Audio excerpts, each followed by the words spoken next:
Hey guys, how you doing? Ronin Man here. Today we're going to talk about another unconventional relationship and a way to kind of get the juice out of life without being trapped. Without a lot of the reasons why guys get angry in life, why they want to escape, because they don't see any other options. And there's actually a lot of options in life. Life is full of options. And if you don't know what they are, it's often very difficult to think of them yourself. But some other smart guy or some other smart group of people has already thought of it. And it's a matter of just learning about it. And then you quickly say, oh, okay, this is either for me or I'll give this a try, right? Today we're going to talk about getting a sugar mama and what are sugar mamas, why they're different than a regular relationship, and why they can be a great benefit to your life. And also, I want to say that I think a lot of people think when they hear something like this, well, the one thing is that guys are trained that this is bad. You shouldn't do this. Being a gigolo or having a sugar mama or anything just automatically means that you're a bad guy. And I say if you're thinking that right now, listen all the way through this episode. I think you'll change your mind. Whether you want to do it or not, or whether it's a good option for you, you're going to realize that you're providing a value that is very necessary, and it actually helps people, right, in the right circumstance. So it's something I have a lot of experience with. As everybody knows on this channel, I've had a lot of experience. And when I first came across my first sugar mama, it was a big shock to my system. I was at the time, I was 25 years old. I was dating all these girls, and it was, I don't know if you call it dating or whatever, but I had like 8 regular girls and maybe like 4 on the side. And then I had regular girls coming in, new girls coming in. So I was just basically having sex twice a day. With different girls, morning and night, and I was working and I was barely sleeping. I remember I was drinking 18 cups of coffee a day to stay awake because I was studying Japanese, and I was also spending so much time with women and also working at the same time. So it was pretty mad time, and I was young and it was fun and no problems, no harm, no foul. And then I came across one woman she was a lot older than me at the time. She was only 35, but at the time I was 25, so she was a lot older. She was an older woman to me, and she looked good, so there was no problem there. She looked great, actually. You could put her in a dress and people would think she's a college student in America, this Japanese girl. But either way, I came across her, and when we would go out on dates, she would always bring something for me, like a present. She was married, she had 2 kids, and she would always bring something, like a bag of groceries. She'd bring like a sweater. And then if I ever wanted to go anywhere, she'd always say, well, let's go, like basically whatever it was, whether it was to Singapore or out to have a steak dinner or out to a club or whatever. And she had a very expensive house, and she had money. And so she was always like, hey, don't worry about it. Like, I know you're working hard and you're going to school and everything. And like, let me just pay this. She was happy to pay it. And it was, I started to realize I'd be going out with like the other girls, and then I would meet her. And it was a totally different kind of day, because the other days, you can imagine if you have like 10 girls and you're trying to take them all out, and you're only making like $2,000 a month, you don't have much money to give, right? So it's like I was always taking them to the parks and to my house to have sex, and then we'd make a dinner or breakfast or whatever, and we'd walk around, right? With her, it was different because she was always like, hey, let's go to that orchestra. There's a famous orchestra in town, or let's go see the Japan Open. I got tickets for the front, for the center court. Let's go let's go to a museum. She often wanted to do different things that were more classy and more interesting and cultural than what I was used to. And so it wasn't just the money. It was like she was an accomplished pianist, and she was sophisticated. And so she was a lot of fun to be with. In addition, she was a very good fuck, actually. She was a really good fuck. So there was no problem there at all. It wasn't like I think a lot of guys think you're going to be doing with some 80-year-old lady, you know what I mean? It's going to be really miserable, right? No, this was not the case. This girl, if you forgot about her age, you would think she's 25 and my age, right? So there was no problem there. So either way, so I kind of learned through her, and then after, actually during her, while I had her, I met another girl, and she was even wealthier. And again, I wasn't looking for sugar mamas. I was just kind of dating a zillions of girls. And when you go through a lot of girls, you're going to come across all types, right?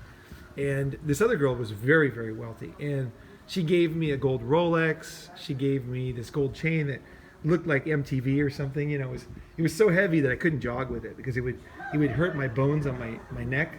because it would bounce up. It was so heavy that it would hurt my neck, you know. So I wouldn't jog with it, but I would wear it out sometimes, you know. And I didn't like these things that much. I don't like jewelry. I don't like expensive watches, but she bought them for me, so I'd wear them when she was around. And she also bought me other things like a fur coat. I had like this really gaudy fur coat, you know, and things like that, you know, which is out of fashion now, but at the time it was pretty funny, you know. She liked to show me off, right?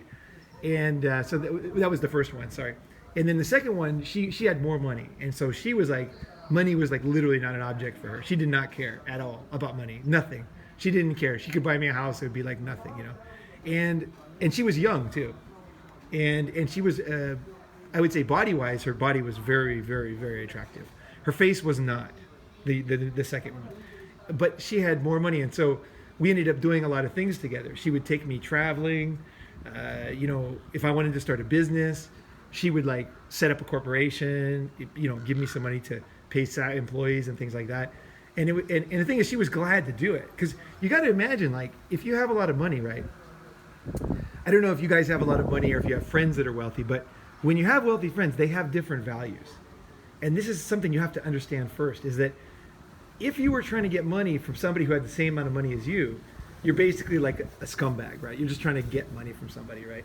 But in this case, what you're doing is you're with somebody who has different values and different needs, right? And that's the thing, is like, she, like, literally, money did not matter to her at all. You know what I mean? It was like, she wanted my time and she wanted some other things. And so through her, I learned a lot of things about what wealthy women want. And I started to get a kind of a clue. I was like, this is fun. Like, for me, this is fun. It was almost like these sugar mamas treated me better than the other girls. It was a weird, different dynamic that I wasn't used to. And it was a really low stress dynamic. Like, for one thing, I never had a sugar mama who didn't have sex with me every time. Like, not even once. I never had a girl complain. Sugar mamas, they want to have sex with you. Like, that's it. So if there's one skill you need, is you need to be able to have sex well. You know, you don't have to be Mr. Universe or anything like that, but you can't be a disappointment in bed. And so I would say, if you do want to have a sugar mama, you want to stay in shape.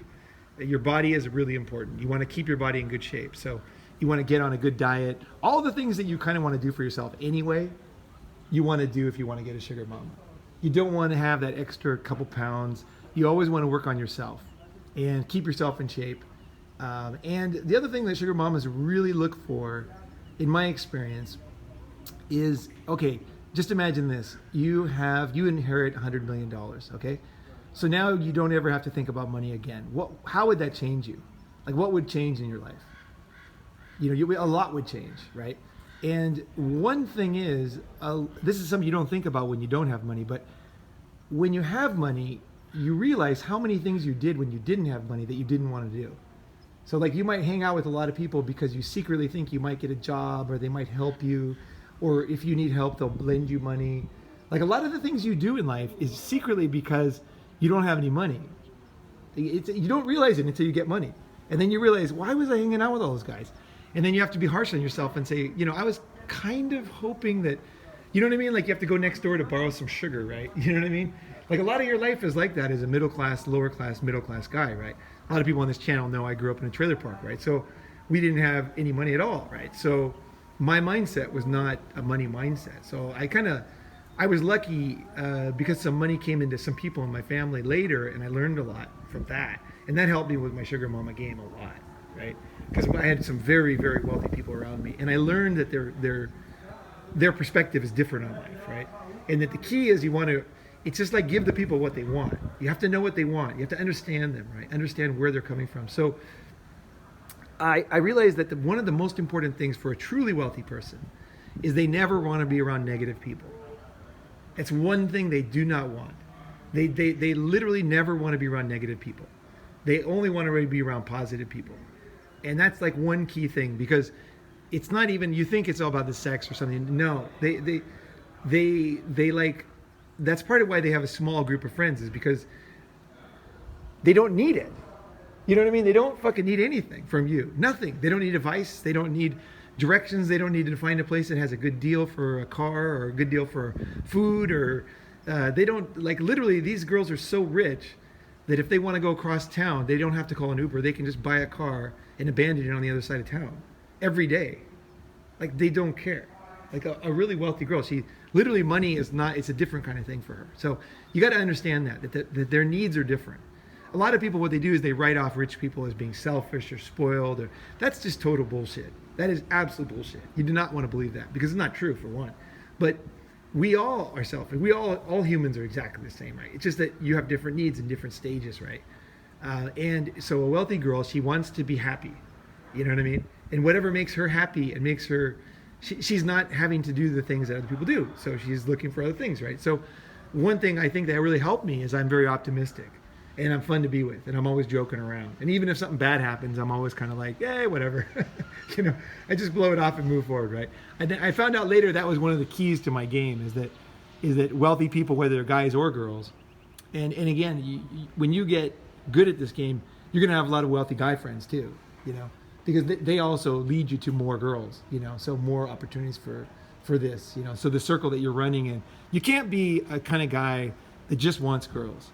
You got to want guys just as much. Like, you got to want friends. You got to be nice to fucking people. You can't be like, you can't hate half the people or be jealous of half the people and then still be, you know what I mean? Everybody can read through you. Everything that you are, everybody else knows. You know? It's like that Onion article, you know, guy mistakenly thinks he's still in the closet, you know? And they interview him and he says, oh, you know, I don't want to tell people I'm gay. They wouldn't accept me. And then they ask all his friends and they're like, we already know he's gay. Why doesn't he tell everybody? Everybody knows he's gay. Why doesn't he tell you? It's like, that's how you are. That's how I am.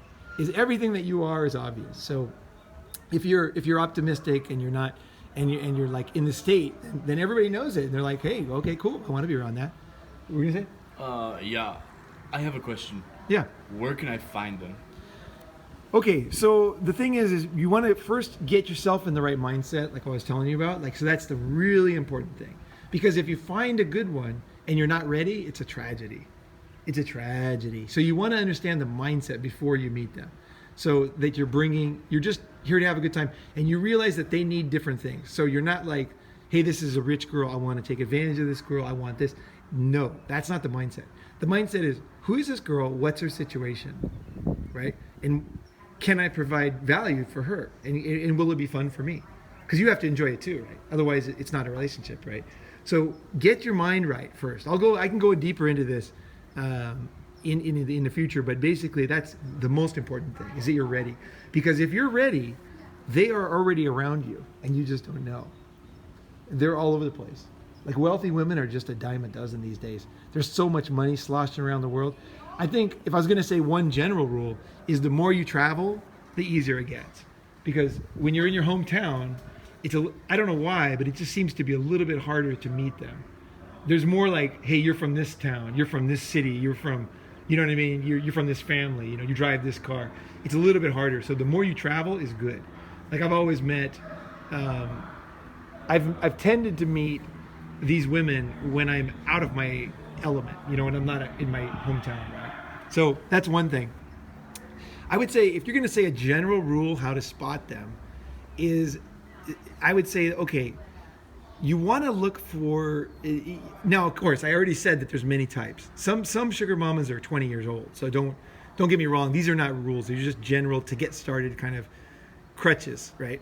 You want to look for somebody, if you look for a woman in her 40s who keeps herself nice, and one key thing is that she might be wearing high heels, sexy high heels, or maybe a red dress, you know, something that shows that she's still interested in sex. She might have a boob job.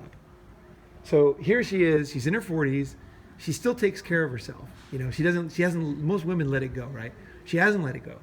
And you see, the other skill that you want to do is like, okay, if you get a job, for example, at Gucci or any of these like high-end stores, what they do is they train the staff to know who really has money and who doesn't. So you want to be able to spot the difference, because there's a lot of women who have nice clothes and look nice, but they have absolutely no money at all. So they're not a sugar mama. Now, they're just as valuable as people. They might be better girlfriends. I'm not going to get into that. I'm not even commenting on that. I'm just saying, like, if you're looking for a sugar mama type of relationship, then you definitely don't want to make a mistake and be with a girl who isn't, because it's kind of the worst of both worlds, right? So you want to make sure that she's what you're looking for, right? So you want to study about like study people closely. It's the details that matter. My friend that's a billionaire, when she goes shopping, the shop owners, the good shop clerks, they notice the small details, like the tiny little things. Like she has clothes that don't have brand names on them, but they're expensive, right? And shoes and things like that. So just like I think, look at your clothes, and if you don't have much money or whatever, look at how you dress, and then just think, how could I spot that I don't really have money, right? If you don't have money. And then, or your friend doesn't have money, like they put on a good front, but they actually don't have any money. Just start thinking about that. How do you spot people? How can you tell the difference between this or that, right? So you want to start to be able to spot someone who's the real deal. And one way you can do is you can go to places where they tend to shop. So for example, high-end mall is a place that you could go. And again, these are training wheels. I can spot a woman like this on the beach, but as you're starting, you want to go to places they might be. So for example, they might be at a museum. They might be at a sports tournament. They might be at a high-end shopping mall. They might, let's see. They tend to hang out in certain areas, So in your city, you want to find out kind of where, start looking more realistically about where the neighborhoods are that are good. So, like for example, if you're a gardener, right? Get a job in a neighborhood that's high-end so that you're around, And if you have free time and you go see movies, don't see movies at the local place. Go to the movie theater that's in the very nice part of town. So start to put yourself in that kind of circumstance. So don't think like, hey, I'm going to go out today, I'm going to find a sugar mama. That's not really the thing. You want to start out with yourself, understand that you are about to embark on a very exciting, interesting relationship that you've never had before, and that will end up being quite a good memory for you and her, right? So you're trying to provide value, you're trying to do this new thing. So make sure that you're, available to do it. So like a high-end yoga place would be good. So for example, if there's a high-end yoga place and they have a 30-day trial, if you're broke, take that 30-day trial and go every day. Go to 2 classes, right? And just start talking to people, start meeting people, start being there. And then that you'll start to stumble on. They're actually everywhere. So you don't have to, this is not like finding a needle in a haystack. It's actually, they're all over the place. But if you look for the women that are older, they take care of themselves, and they still have that sexy vibe, that's a very good sign right there, that they're open to it. Yeah, what else? What other questions do you have? I think you covered them all. Okay, so how to find one, right? So one of the key mindsets that you want to have is that you want to know her problems so that she doesn't have to tell them to you. Okay, so for example, like this is one thing I learned early on in the game was if you are with somebody who's extremely wealthy, she will want to eat at expensive places. Okay, because truly wealthy people, they really don't care. Like really, it's nothing. Like the price literally doesn't matter. So the bottle of wine could be $10 and it could be $1,500, $3,500. They're gonna order 3 of them. They don't care, right? That's the kind of money I'm talking about. So what you want to do is let's say for example, okay, the one thing she does not want. Okay, this is the one thing that they dread. What does a sugar mama dread? The sugar mama dreads being embarrassed. Okay, she does not want her friends to look down on her. She does not want to look like a fool, right? So if she brings some guy who's uncouth, who's not very smooth, and she takes him to like the restaurants that she goes to, and he makes a fool out of her, or makes her look embarrassed. He talks like an idiot. Maybe he talks too loud. Maybe he doesn't eat correctly. Like when the plates come.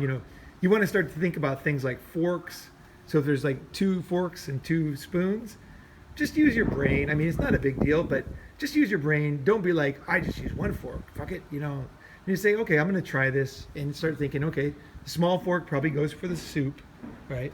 The small spoon goes for the soup, and then the big spoon probably goes for the main dish or whatever, So just start to kind of pay attention to these little details, right? That's one thing. And then the other thing is a real sugar mama, she doesn't want you to pay for things because she knows you don't have any money, and she knows it's going to cause you a lot of trouble, and she likes you, right? So one of the first things you want to do is if you start going out with her and say she's paying every time, right? Because you literally can't pay. Like I've been out with women where we go out and have $5,000 nights every night, $5,000 US. And no matter how much I'm making, that's a lot of money for me, right? So what I do is I'll say to her, I'll say, hey, babe, you paid last time, and what about this next time? I can't afford to go here, so why don't you put some money in my pocket every time we go to one of these places so that I can pay the bill? And the girl will get a huge smile on her face, a massive smile across her face, because she knows that you're smooth. Then you go up there and you just kind of coolly pull out the money. Don't be a dick. You do not want to be a fucking dick, especially if it's not your money. Like that's like what some guys do. They immediately go into this, I'm an alpha male role. No, it's just like you're just paying the bill. Like you go to McDonald's, they tell you how much it is, $12. You take out $12, you hand it to them, right? That's what you want to do with the big money. So you're starting to count out thousands of dollars for bottles of wine or whatever. Just take out the money, ask her how much it is, tip a fair amount. And then she can go to the bathroom or she can put on some makeup or whatever she wants to do. And then you wait for her and then you thank the guy and you leave. And she will freaking love you for that because you allowed her to have face. She does not want to go out and okay, now get this. When you're with rich people, they don't really care about reality all that much. Okay. So they don't care that you don't have money. What they do care about is that you're stupid and that you embarrass people. So it's not that the waiter or her friends, they might secretly know something's up because, you work at, whatever, a low-level job and here you are buying this stuff. But they're going to think, wait a second, these guys have it going on, this relationship. It's smooth, you know what I mean? It's like no one's getting embarrassed, nobody's being weird, and it's very cool. So that's one of the first things I learn is I'll just tell the girl, hey, just stick it in my wallet, whatever we're buying. Like I have no idea what these things cost, so just stick it in my pocket and then I'll pay the bill when we get there. And they love that. They love when the man pays because this is so rare for them. They just don't, there's not that many guys that are this wealthy, right? And when they are, they act like idiots when the bill comes. Like they'll say, oh my God, $5,000 for a bottle of wine, $80,000 for a table, that's not worth it. And they start making a big deal and that embarrasses everybody. And it makes them not even want you to come back to the establishment, right? So what you want to do is you just want to be super cool. It's like, hey, how's it going? Be nice to everybody. Always err on the side of being nice and mature in public with them, and don't argue in public. You know what I mean? Just kind of keep those things in mind. And that's one little trick you can do. And that will really separate you.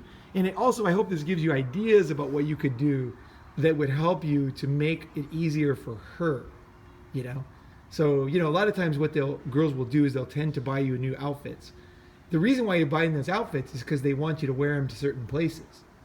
So you have to decide, like, I think everybody listening to this channel knows that I'm not a kind of guy who I want people to tell me what to do or push me around. But in this case, it's a little bit different because there are like societal rules out there. You know what I mean? You should wear a certain kind of shoes when you go play tennis.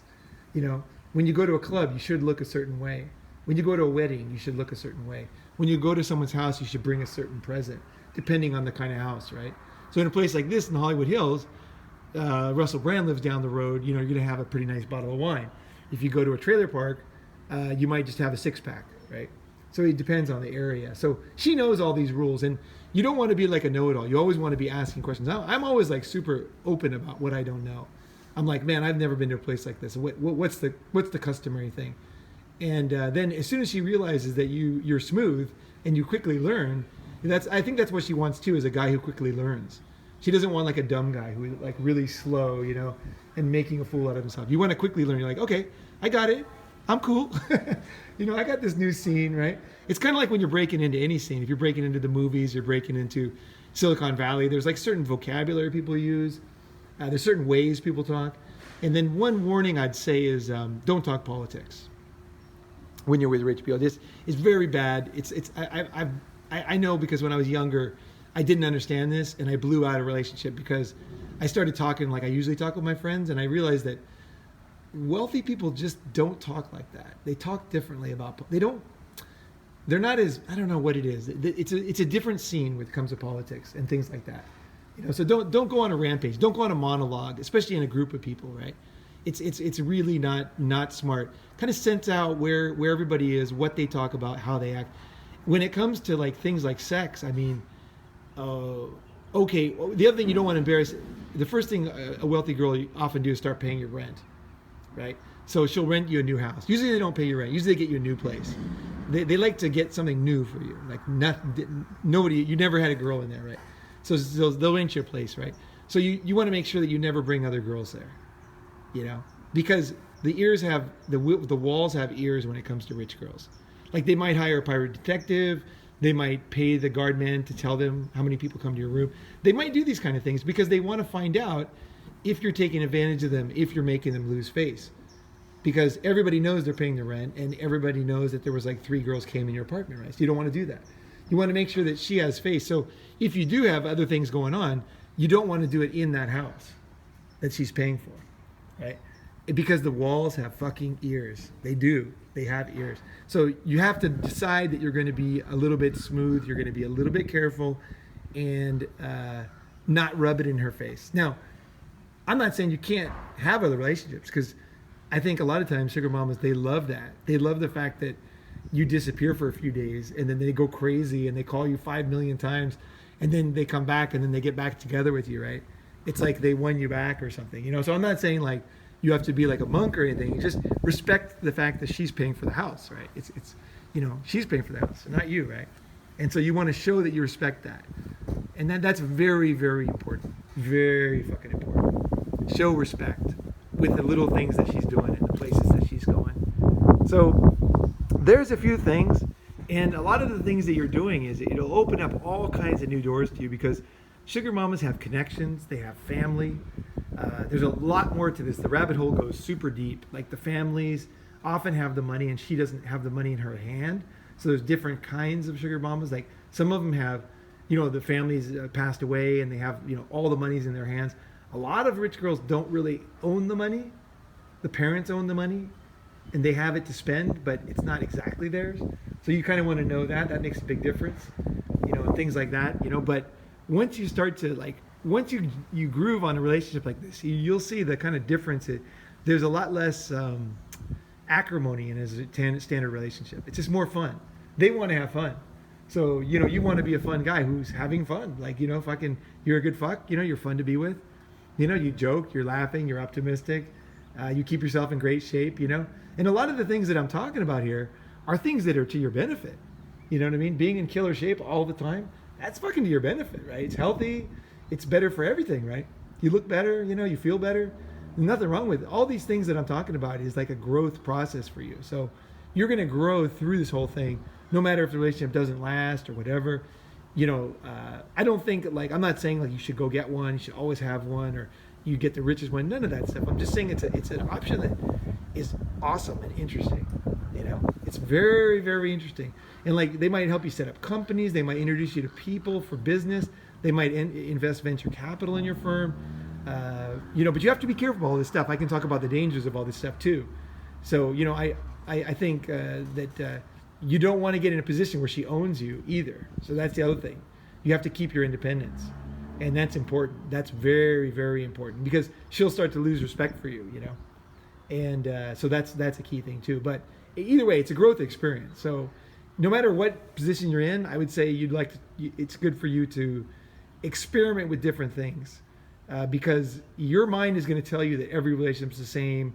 Women are always like this, but it ain't the fucking truth.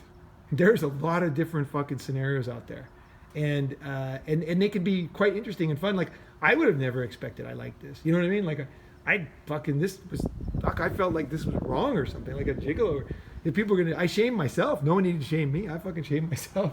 You know, like, you know, you shouldn't do this. You shouldn't be like this. You should you're the man. You should pay for everything. You know, this and that. And then I realized through real life experience that it was fucking awesome. You know, it's fucking awesome. You know, the sex was even better. You know, because you're in a nicer bed. You know, you know, and you can order the room service or whatever. You know what I mean? It's kind of nice. You know. It's not nice not always to be in the back of a car on the same bed. You know, you're over a fucking balcony in a beautiful beach or something, right? You know, that's fun. You know, that's fucking hot. You know, or whatever you want, she can buy. So like if there's something you want to do, or like let's say there's like a romantic cottage, that one of the presidents stayed at or something, you can fucking go there, And also I think generally like sugar mamas, they really like to be treated like little whores. And that's the other thing. They like to be fucked well. Like they want to be little whores because in their daily life they're respected so much. Like everybody gives them respect, because they're so rich. That everybody bows. Every restaurant's, yes, ma'am, would you need this? Yes. Even people that deliver, when you're in a house of a girl like this and someone delivers, like comes over to clean their fish tank or something, the guy will be super, super nice because everybody's trying to get something from her. So everybody's like kissing her ass. So when you fuck her like a fucking whore, it's awesome to her because that's what she really needs. And she's tired of this, like being treated like a princess.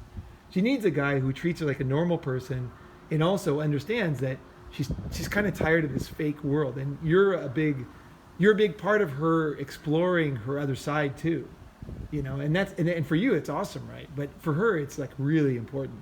Like even if it doesn't last, you can add a lot of value to her life just by being a normal person. Because really rich people, they all hang out together. It's a very small world. Her world is much smaller than you think. Your world is way bigger. Like a really wealthy person, they're always worried about getting kidnapped. They're worried about different things like that you would never worry about, getting sued. They've got serious issues on their mind. Even if they're 20 years old, if they're that wealthy, they get coached about, hey, you could be kidnapped and you could be, ransom, and you have your fingernails pulled off. Shit like that can definitely happen, right? And so I always take a little bit of a role of a protector of the girls a little bit, because I know that they have different vulnerabilities that most people don't have. So I try to keep that in mind, and it's like I say, it's interesting for me to do that, and then of course the connections you meet through these girls is insane. They have every connection you ever need. You think your connections are going to get through guys? I'm telling you, the best connections you'll ever get is through sugar mamas. Like if you let's say you tried to open up a company, you wanted to get a certain license or whatever, and then you tried on your own and they laughed you out of the bank. When you get introduced to one of her friends that owns the bank or whatever, you walk in there and they're like, oh, here, just sign here, sir. Would you like a cappuccino? And if you want to go outside, when we're done, we'll let her know, and you can come back whenever you want. And if you don't want to come back, that's fine too. We'll have it all set. That's how they act, when you're getting connected, right? So that's a nice thing too, and it allows you to kind of think bigger. I think that's one last thing I want to end on is when you're dating sugar mama, don't think small like fur coat. Think like strategically. What do I want to do with my life? Where do I want to go? What do I fucking want out of life? What opportunities are here? How can I help this girl get what she wants? And what can I do, right? What maybe you've always wanted to do something. You've always wanted to have a restaurant. You've always wanted to have a venture capital firm, or even just simple, like you've always wanted to travel. Girls love traveling, If you're a good traveler, fuck, you take her around the world. She loves it. She'll pay for everything, right? You know what I mean? You just have to do little things, token things that make it clear that you're not, and I want to, actually, one last thing I want to say is you're always ready to leave. So don't ever get dependent. Don't get to the point where you're like needing the shit, whatever she's buying for you. You never need it. You always remember who you are. You're the guy that, for me, like lived in a trailer park. You're the guy who, ate cans of beans. You're always that guy. And that was a good life too. Like I fucking love my life at all stages, right? I don't need this shit. I don't need fucking gold hand job toilets, None of this shit means anything to me in the end. And I can walk away from all of it at all times. And this is the kind of the armor that you want to have on, is that you're always ready to go. Don't get dependent, because she'll start to sense it and you'll be in a bad position. And then it kind of all falls apart. So you don't want to become a slave, or you don't want to, again, bring unhappiness to yourself or her, right? So be the man. Sugar mama is a good fucking solution for a young man, especially. If you're young and you're ambitious and you want to do shit, this is like a dream come true, man. She flies you everywhere. You fucking eat good food. You fucking see all these things that you want to see. And she's happy to do it. I mean, what's better than that? That's a great way to start your life, to get out there. I think younger guys especially, you should really, really try it out at least once and experiment and grow yourself, right? All right, guys. Ronin Man signing off. Hope that was helpful. Please comment below if you have any questions. I could do a follow-up one. Happy to do follow-up videos, or one of my friends even talked about wanting a full product about this. So I can go on and on and on with a million stories, but today we're going to cut it right here. All right, signing off. See you guys.